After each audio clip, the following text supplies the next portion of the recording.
Quizás la habitación más impresionante del Papa sea un amplio armario denominado la sacristía. En su interior se encuentran algunos de los tesoros más valiosos del catolicismo que han heredado los papas durante siglos. El hermano Edward Delling es un monje agustiniano que nos otorga un acceso especial a esta invaluable colección. Esto no es un museo, es un tesoro, donde se conservan los objetos más preciados del Papa. El Papa actual todavía utiliza algunos de estos artículos. Según la tradición de varios siglos de antigüedad, él y otros 2 monjes están a cargo de cuidar las vestiduras, mitras y otros accesorios del Papa. Increíblemente, la única responsabilidad terrenal de estos monjes es cuidar estos preciosos objetos. Por aquí tenemos las diferentes mitras. Esta la utilizó el Papa Juan Pablo II. Estos son los anillos que utilizaron varios papas. Luego tenemos las cruces pectorales que, por lo general, el Papa se pone encima. Aquí se guarda el bastón del Papa, denominado báculo.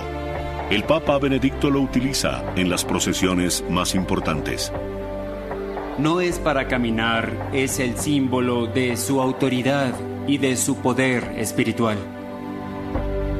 Detrás de algunas de estas puertas no hay armarios. Son pasadizos secretos que conducen a habitaciones donde se encuentran algunos de los objetos más valiosos de la colección. Son objetos que los papas han coleccionado durante siglos. La mayoría de los tesoros del Vaticano provienen de la época del Renacimiento, el auge del poderío de la Iglesia y de su corrupción. El papado se convierte en un juguete para las familias pudientes de toda Italia. Esas familias comienzan a ganar poder y cuando lo consiguen tienen tanto dinero que ambicionan obtener más poder a un nivel superior. El papado se convierte en la joya más codiciada. ¿Qué más querría una madre o un padre para su hijo que verlo convertido en papa? Una de esas familias era la de los Borgia. En 1492 el cardenal Rodrigo Borgia se convierte en el Papa Alejandro VI. Su familia sobornó a los cardenales con grandes cantidades de plata para que lo eligieran. Una vez convertido en papa, envenena a sus rivales cardenales y luego acepta sobornos para sustituir sus puestos. Es cierto que hubo papas que no fueron muy santos en realidad. La corrupción comenzó con personas que ambicionaban obtener poder secular. Lamentablemente, esa no fue una buena época en la historia de la Iglesia. Estos papas vivían como reyes, eran corruptos, viciosos, hacían fiestas extravagantes y construyeron suntuosos palacios para ellos. Comparado con ellos, Paris Hilton luciría como una indigente. Estos horribles papas, estos papas terribles y nefastos, fueron los que crearon los objetos que las multitudes de peregrinos acuden a ver hoy en el Vaticano. Es una verdadera ironía.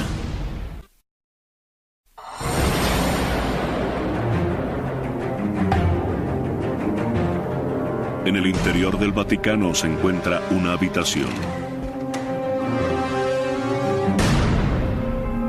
Esta contiene los tesoros más valiosos del Papa. Las vitrinas de la sacristía papal están llenas de preciosos objetos en plata y oro, invaluables obsequios de monarcas europeos que tienen siglos de antigüedad. Y esta es apenas una fracción de la riqueza de la Iglesia.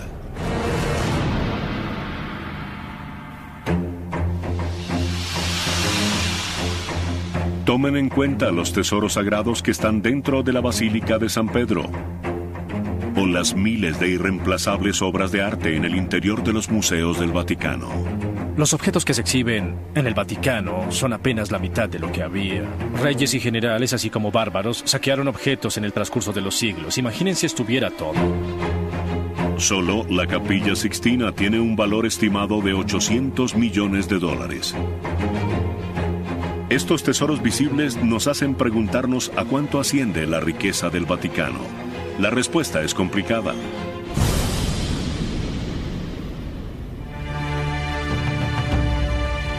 La gente visita el Vaticano y piensa, la iglesia es rica.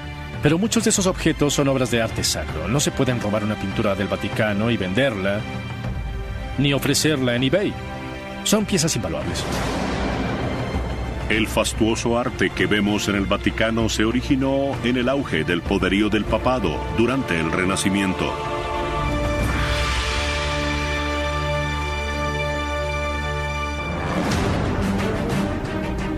En el siglo XVI, el Papa es como un rey.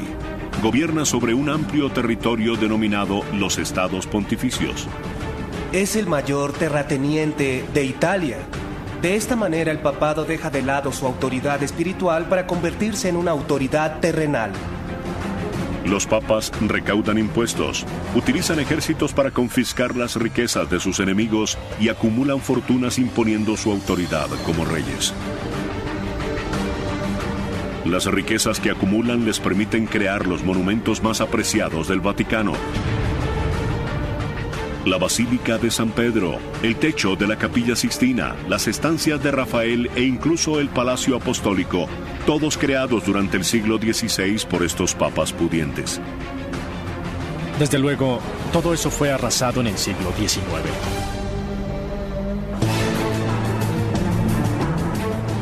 En 1870 el imperio del Papa se derrumba. El rey Víctor Manuel marcha a lo largo de Italia y logra unir todos sus territorios bajo un solo mando.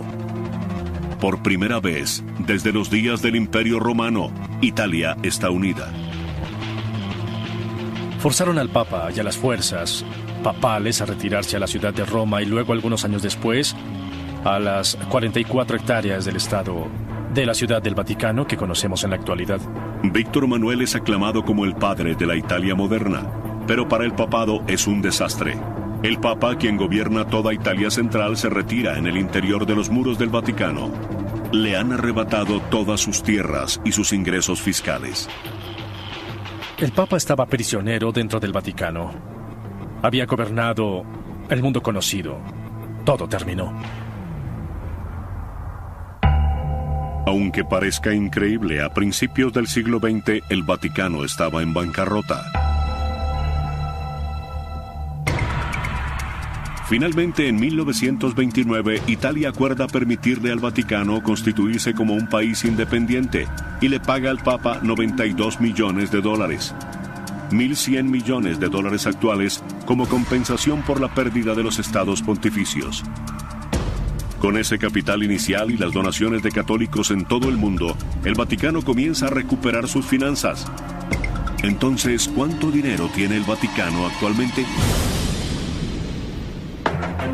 La mayoría de las respuestas se pueden encontrar en este importante edificio de 4 pisos. Detrás de la Basílica de San Pedro se encuentra el Palacio de la Gobernación, el Capitolio de la Ciudad del Vaticano.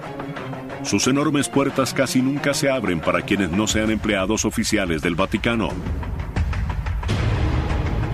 Pero al subir al segundo piso, encontraremos la oficina del presidente de la Gobernación. Yo le reporto al Santo Padre, claro. El Santo Padre es la cabeza de este pequeño estado. El Papa está a la cabeza del Vaticano, pero el cardenal Giovanni Laiolo es quien dirige las operaciones del día a día en el estado de la Ciudad del Vaticano, incluso las finanzas. Estamos a cargo de todo lo que respecta a la vida cotidiana de una ciudad pequeña que también es un estado. Somos responsables de la seguridad, respondemos por el orden en el país, del tráfico, y también velamos por los museos. Sin embargo, según las cifras del presupuesto del cardenal, la Ciudad del Vaticano no percibe muchos ingresos. Nuestros ingresos provienen de la boletería de los museos del Vaticano, de 2 pequeñas tiendas que tenemos para nuestros empleados y de la emisión de estampillas y monedas de euro. Eso es todo. Ni siquiera se recaudan impuestos. No hay impuestos. El estado de la Ciudad del Vaticano es el país más feliz del mundo en ese sentido.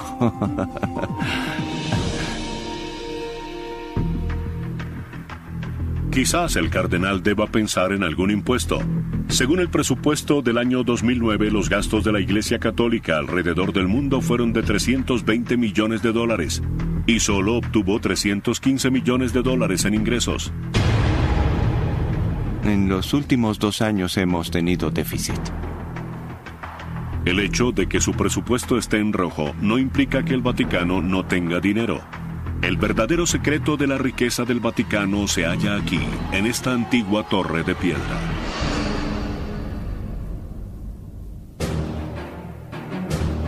Es la sede de una de las instituciones financieras más reservadas del mundo, el Instituto para las Obras de Religión, mejor conocido como el Banco del Vaticano. El Banco del Vaticano es una especie de institución independiente que administra fondos para órdenes religiosas, de sacerdotes y de ese tipo de asuntos alrededor del mundo. Los ahorradores del banco son empleados e institutos del Vaticano, así como otras organizaciones católicas. El banco invierte su dinero en varios fondos y todas las ganancias se utilizan para financiar obras religiosas en todo el mundo. El capital que maneja el Banco del Vaticano es un secreto bien guardado.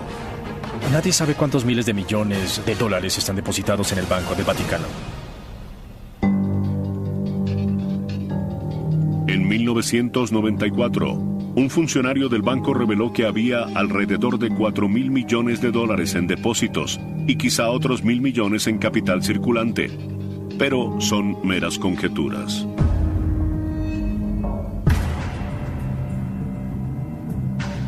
Lo que sí sabemos es que la Iglesia y sus diócesis locales son uno de los más grandes terratenientes del mundo. Se estima que el valor de sus propiedades en la ciudad de Nueva York se eleva a más de 2.500 millones de dólares. En Roma, el terreno que ocupa el Vaticano está valorado en alrededor de 1.500 millones de dólares.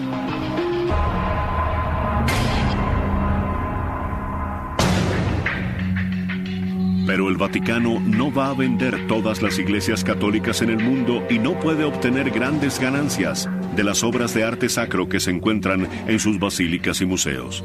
Hay personas que dicen que deberían vender todas las obras y utilizar el dinero para ayudar a los pobres. Es una noble idea, pero las magníficas obras de arte del Vaticano son también una herencia cultural y un legado de Italia. El Papa se considera un protector de ese legado. Pero a pesar de las ganancias del Banco del Vaticano, nadie gana salarios elevados o bonos anuales. No es una operación que produzca dinero. Todos los ingresos se emplean para financiar la misión del Papa dirigida a las organizaciones benéficas. A fin de cuentas, el Vaticano cuantifica su riqueza no por la cantidad de dinero, sino de almas.